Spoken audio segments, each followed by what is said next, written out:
Hello everyone, how are you all? Hope you all are doing well. आज हम एक अच्छी सी चीज़ सीखने वाले हैं which is how to do public speaking. अगर आपने मेरे चैनल का सबसे फर्स्ट वीडियो इंट्रोडक्टरी वीडियो देखा होगा तो मैंने इसी बारे में बात की थी कि मैं आपको सिखाऊंगी। तो आज मैं अपना प्रॉमिस फुलफ़िल करते हुए उस टॉपिक का फर्स्ट सीरीज़ आपके सामने लेकर के आ गई हूँ। So I welcome you all in my video and this is Sakshi Soni. तो चलिए वीडियो को स्टार्ट करते हैं। तो सीखो मेरे साथ। चलिए, सबसे पहले मैं आपको ये बता दूं कि हर एक सीरीज़ में हम सिर्फ 2 पॉइंट्स डिस्कस करेंगे। देखिए, छोटे छोटे पॉइंट्स डिस्कस करने से आपको काफ़ी डिटेल में चीज़ें समझ में आएंगी। मैं मेरे एक्सपीरियंस से आपको सिखाऊंगी, इसलिए ना सिर्फ वीडियो को सुनिएगा देखिएगा, बल्कि कोशिश करिएगा कि जो भी मैं आपको चीज़ें बताऊं उसे आप फॉलो भी करें। तो सबसे पहला हमारे सामने आ चुका है, स्टार्ट विद स्मॉल स्टेप्स।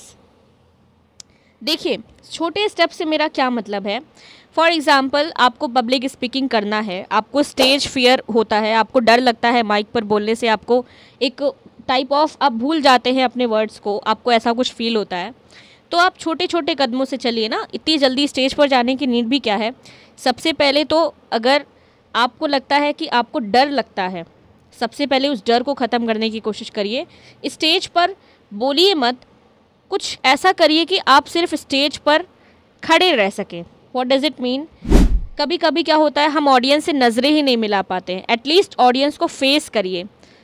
आप ऐसा कुछ कर सकते हैं कि आप अपने किसी फ्रेंड के बगल में खड़े हो सकते हैं, जो भी उस समय पर कुछ टॉपिक एक्सप्लेन कर रहा हो, कुछ भी बोल रहा हो, एंकरिंग कर रहा हो, आप सिर्फ उसका साथ देने के लिए उसके बगल में खड़े रहिए और कोशिश करिए कि आप उस चीज़ को फेस कर पाएँ कि आपका फ्रेंड किस तरह से बोल रहा है, उस चीज़ को फील कर पाएँ, और जस्ट आपको सिर्फ और सिर्फ खड़े रहना है। That is your first small step. ये आप कर सकते हैं, ठीक है। इससे होगा क्या, जब भी आप अपने क्लासमेट्स के बीच में रहेंगे, किसी ग्रुप्स के बीच में रहेंगे, किसी फ्रेंड सर्कल में रहेंगे, आप बोलने से नहीं हिचकिचाएंगे। जब आप इतनी बड़ी ऑडियंस को देख लेंगे, आपको लगेगा यार ये तो मेरा फ्रेंड कर ले रहा है तो मैं क्यों नहीं कर पाऊँगा। ऑब्वियस सी बात है ना। तो जब तक आपको किसी चीज़ की प्रैक्टिकल नॉलेज नहीं मिल जाती, वो मज़ा नहीं आता है। इसलिए सबसे पहले छोटे छोटे कदम लेने की कोशिश करिए। जहाँ आपको लगता है कि आप सबसे छोटी से छोटी शुरुआत क्या कर सकते हैं, वो चीज़ सोचिए। जब आपको लगता है कि यार मैं तो इतना सा भी नहीं कर सकता, एटलीस्ट वहीं से ट्राई करिए। जैसे फॉर एग्ज़ाम्पल, कई लोग तो अपने फ्रेंड सर्कल में ही अच्छे से नहीं बोल पाते हैं। उन्हें लगता है कि यार मैं इस टॉपिक पर बोल दूंगा तो मेरे फ्रेंड्स मेरा मजाक उड़ाएंगे। कई लोगों को लगता है कि अगर मैं किसी पर्टिकुलर ग्रुप में डिबेट डिस्कशन में बैठ जाऊँगा तो मैं उसमें बातें क्या करूँगा। तो ऐसी सब चीज़ों में छोटी छोटी जगह पर आप पार्टिसिपेट कर सकते हैं। और बहुत कुछ नहीं तो आप अपने घर में ही कर सकते हैं। आपके घर में कोई फंक्शन होता है, कुछ भी छोटा मोटा ऐसा, आप उसमें पार्टिसिपेट करिए। इस तरह से आप अपने डर को भगाइए। I hope I am clear. Okay, so second point आता है हमारे सामने, take risk for your practice. अब व्हाट डज़ इट मीन? आपको अपने प्रैक्टिस के लिए रिस्क लेना पड़ेगा।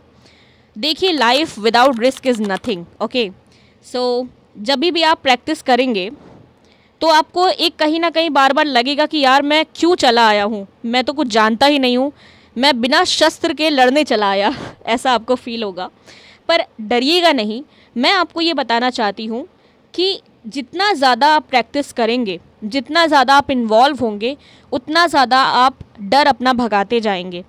और एक बार जब आपकी बोलने पर तालियां बज गई ना, आपका सारा का सारा डर, सारा का सारा वहम आपका दूर हो जाएगा। जो आपने सोच रखा है कि यार कितनी बड़ी बात होती होगी जो लोग माइक पर बोलते होंगे, बिल्कुल नहीं होती है जी। बहुत ही आसान होता है। आप थोड़ा सा कोशिश करेंगे ना, बहुत अच्छा कर ले जाएंगे। इसलिए अपने लिए रिस्क लीजिए। सो आप कोशिश करिए, आप ट्राई करिए कि आपको नहीं भी आता है ना, फिर भी आप कूदिए, सो दैट आपको कुछ ना कुछ सीखने को मिलेगा। एटलीस्ट जब आप जंप करेंगे, ज़बरदस्ती आप उसमें इन्वॉल्व होंगे, आपको कहीं ना कहीं एक आएगा कि यार इतना भी टफ नहीं है ये, हम तो सिर्फ ऐसे ही सोच रहे थे, ये इतनी बड़ी बात नहीं है। जब इतनी बड़ी बात होती तब तो कोई भी नहीं कर पाता, और जब सब कर सकते हैं तो आप क्यों नहीं कर सकते, right? So try and take risk for your practice. आप कुछ छोटा सा स्क्रिप्ट तैयार करिए अपने बोलने के लिए, अपने बारे में बताइए, अपनी फैमिली के बारे में बताइए, अपनी मदर के बारे में बताइए, फादर के बारे में बताइए, कुछ भी बताइए, कुछ भी अच्छा बोलिए, लेकिन एटलीस्ट खुल करके बोलिए, अपनी सारी फीलिंग्स को बताइए। आप ये कोशिश कर सकते हैं कि आप अपना वीडियो बनाएं, आप मिरर के सामने ये प्रैक्टिस करें, गो फॉर इट। ओके, सो कुछ प्रॉब्लम्स आपके सामने आ सकती हैं, जैसे आप अगर काफ़ी ज़्यादा कम टॉकटेटिव हैं ऑब्वियसली, जो कि नहीं होना चाहिए, ठीक है, अपनी फीलिंग्स को बयां ज़रूर करना चाहिए। अगर आपका कॉन्फिडेंस काफ़ी कम हो जाता है, आपकी सेल्फ इस्टीम, आपको लगता है कि काफ़ी आपको भरोसा नहीं है खुद पर, ठीक है, आप इंट्रोवर्ट हैं, देखिए कोई भी प्रॉब्लम ऐसी नहीं है जिसका हल ना निकल सके। इसलिए इन सारी बातों को ना बिल्कुल भूल जाइए कि ऐसा कुछ है, एग्जिस्ट भी करता है, नहीं करता, ऐसा बिल्कुल नहीं होता। किसी का भी कॉन्फिडेंस कम है, नो। कोई भी लेस टॉकटेटिव है, नो। क्या आप इंट्रोवर्ट हैं? बिल्कुल भी नहीं। क्या आपका सेल्फ इस्टीम लो है? बिल्कुल भी नहीं। Just forget all these thing. इन सब चीज़ों को अपनी लाइफ से निकाल फेंकिए, ये सब कुछ भी नहीं होता। सिर्फ ये सोचिए कि आपको सीखना है और उस पर फोकस करिए। सो टॉपिक्स को क्रिएट करिए, आप पार्टिसिपेट करिए किसी भी कंपटीशन में, खुद को सुनिए और खुद को ही जज करिए, पॉजिटिवली जज करिए। एक टिप और मैं आपको देना चाहूँगी, तो आपको हंसी आएगी काफ़ी सुन करके, लेकिन मैं दे देती हूँ जाते जाते। एक लास्ट टिप मैं आपको देना चाहूँगी, समरी पॉइंट में आप उसको नोट कर सकते हैं। तो वैसे तो आपको 2 पॉइंट समझ में आ गए होंगे अच्छे से जो मैंने आपको बताया, लेकिन मैं समरी में एक टिप देना चाहूँगी कि जब भी बोलो तो इतना ओपनली बोलो, इस तरह से अपने आप को एक्सप्रेस करो कि ये सोचो ही मत जो ऑडियंस में बैठा है वो कुछ जानता है। ये आपको कोई ऐसे कहेगा नहीं, ओपनली नहीं बोलेगा, लेकिन जब आप ऐसे सोच करके बोलेंगे तभी आप कॉन्फिडेंटली बोल पाएंगे। यकीन करिए मेरी बात का, और इस बात को जितना ज़्यादा हो सके अपने जहन में बिठा करके और तब बोलिएगा और आप पाएंगे कि आपने बहुत अच्छा किया। Yes, you will do it, you can do it, I believe in you. So that's all from my side. I hope you liked the video and thank you so much. Okay.